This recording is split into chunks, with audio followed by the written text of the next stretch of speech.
This is the session on the cancer target discovery and development session, NCI-sponsored session on Beat AML, the DREAM Challenge. So we'll have three speakers. The first is Jeffrey Tyner. He's at the Oregon Health and Science University, and he's been our scientific lead through this challenge. And then we'll have two talks, one from Dr. Rasmus Brodum, and the second from Dr. Yasin Mamari. Those are our two winners for sub-challenges 1 and 2, respectively. Rasmus is representing his team, AAUH, from Arborg University Hospital, and Yasin was a one-member team. He's from the University of Cambridge. So we're looking forward to their talks. I think will be maybe a little shorter than other sessions, probably about 30 minutes total, and then we'll look forward to our Q&A session. And so please ask your questions in the chat, and we'll address them after all three talks. Thanks. So if I could turn over to Jeff's presentation. My name is Jeff Tyner, and I'm excited to present an introduction to the Beat AML DREAM Challenge, which was supported by the NCI CTD2 Cancer Target Discovery and Development Network. I will provide a brief introduction to the current state of AML research, an overview of the Beat AML project, which supported the datasets used for this challenge, and then we will hear from the winners of the two sub-challenges. Outcomes for AML patients have historically been quite poor, and there has been little improvement over many decades. Clearly, this represents an unmet need for improved therapeutic options, and the goal of the Beat AML program, as well as this DREAM challenge, has been to optimize new therapeutic strategies for AML patients that are tailored to biological, genetic, and clinical features of disease. AML is one of the most common forms of hematologic malignancy, and the standard of care therapies that combine anthracyclines with nucleoside analogs have, until recently, remained unchanged for the past 40 to 50 years. Certain subsets of disease defined by genetic features such as rearrangement of the retinoic acid receptor, or clinical features such as age and performance status, have led to the use of alternative therapeutic approaches. Fortunately, the past 2 to 3 years have seen a series of new agents approved for AML. Most of these approvals have been for therapies that selectively target mutated enzymes in AML tumors, most notably inhibitors of FLT3 or IDH1 or 2. One of the most recent approvals has been for the BCL2 inhibitor venetoclax in combination with hypomethylating agents for elderly patients not fit for standard of care therapies. There are numerous additional agents in trials and in preclinical development, only a few of which are listed on this slide. A review of the genetics of AML reveals some of the challenges faced by the field in the development of genetic targeted therapies for this disease. Numerous studies of the somatic mutation rate across diverse cancer types have uniformly shown AML to have among the lowest somatic mutation burden. While these data are certainly accurate, they may create a misleading impression that AML is a genetically simple disease. A closer look reveals that this low mutation rate is comprised of a large diversity of combinatorial mutation patterns. This can be exemplified by assessing the combinatorial complexity of just 7 commonly mutated genes that collectively yield several dozen different configurations of mutational co-occurrence, as shown here. It can also be illustrated by mapping all of the frequently mutated or rearranged genes across large cohorts of patients, where we can observe that there are many different mutated genes, and these mutations co-occur in a diversity of different patterns. To better characterize the potential for therapeutic responsiveness in the context of this genetic complexity, we launched the Beat AML Consortium in 2013. This Beat AML 1.0 project was a preclinical effort to study primary specimens from a large cohort of AML patients using an ex vivo drug sensitivity analysis from which drug response data could be integrated with mutational and gene expression data from exome and RNA sequencing, as well as detailed clinical annotations. The majority of this dataset was published in Nature in 2018 and served as the training dataset for this challenge. One of the unique components of this dataset was the inclusion of ex vivo drug sensitivity data for a majority of the cases. These data were obtained by purifying mononuclear cells from freshly obtained patient specimens and immediately exposing these primary cells to a library of small molecule inhibitors plated as 7-point dose response curves in arrayed format. After a short incubation period of 3 days, the impact of each drug on cell viability was measured using a colorimetric cell viability assay. All conditions were normalized to the average of a series of wells containing only vehicle, and probit curve fits were used to obtain dose-response metrics such as area under the curve. As a result, this dataset contains drug response information for most specimens in the cohort against a library of over 100 drugs. The basic dose response data are shown here, with area under the curve values organized with unsupervised hierarchical clustering. Whole exome sequencing was also performed on most specimens, and high-confidence somatic mutations were called for each sample.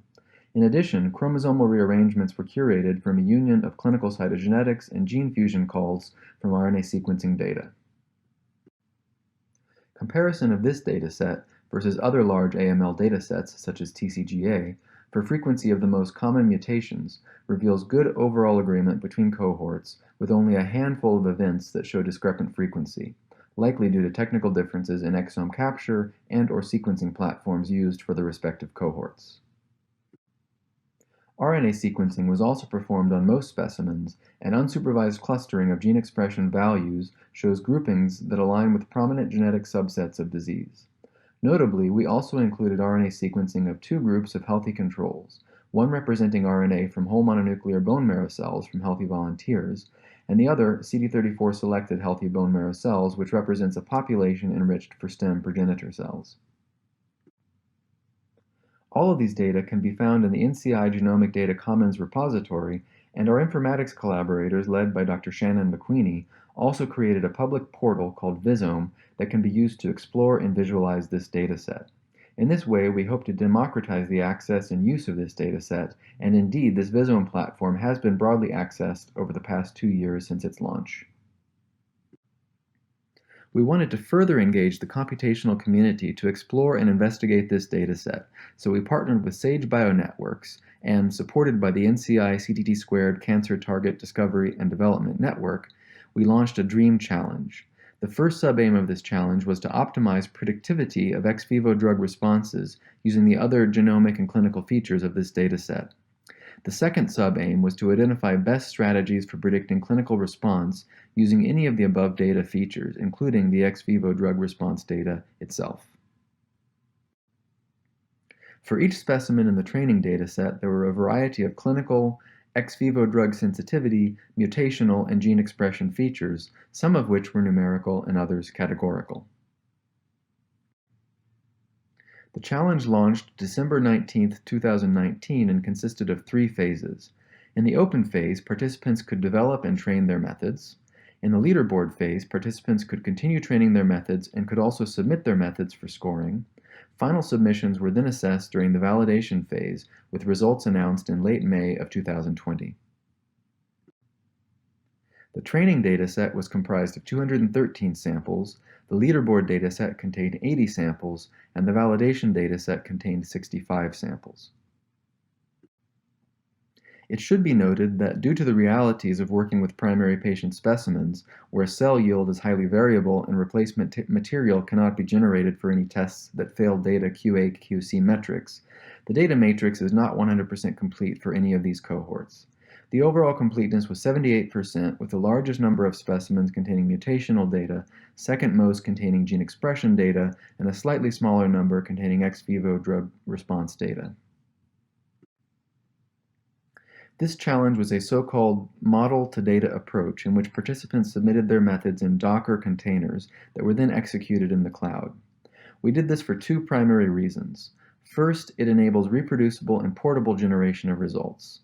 Second, it allowed us to use the ground truth of sub-challenge 1, namely the ex vivo drug sensitivity data, as covariates in sub-challenge 2 without introducing biases and overfitting due to leaking of that ground truth across the sub-challenges.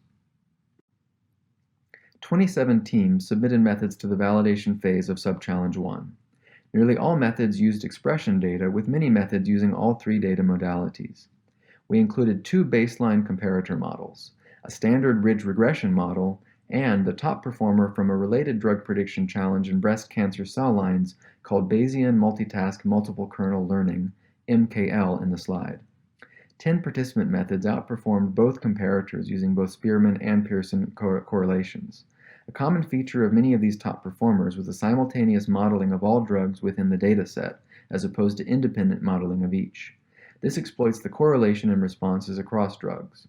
The top performer, Team AAUH from Aalborg University Hospital, used this approach and achieved a Spearman correlation of 0.37 that improved upon the Spearman correlation of 0.32 achieved by the ridge regression model. Rasmus Brunden will give more details on their approach in the next talk in this session. 14 teams submitted methods to the validation phase in Subchallenge 2. There was a statistical tie between 4 teams based on the primary metric concordance index. Hence, the top participant, Y. Mimari, was determined by the secondary metric AUC.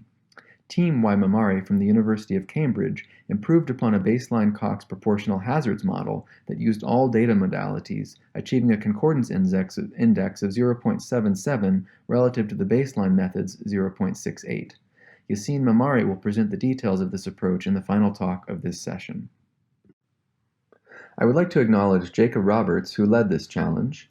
He was supported by Verena Chung and Tom Yu, both at Sage Bionetworks, who developed and applied the challenge infrastructure. Verena is also participating in our post-competitive collaborative phase analysis, which is being led by Brian White, also at Sage, Anna Shihoiska at the Institute for Molecular Medicine Finland, also known as FIM, and Tero Aitokallio at FIM and the Institute for Cancer Research, Oslo University Hospital. I've already mentioned funding from the NCI CTD2 program, and I want to explicitly thank our program director, Daniela Gerhard, and Justin Ganay at Sage for championing this work. I would also like to thank all of the Beat AML consortium partners for developing this Beat AML dataset. I'd be happy to take any questions, and I'll look forward to hearing from our sub-challenge winners in the next 2 presentations. Thank you.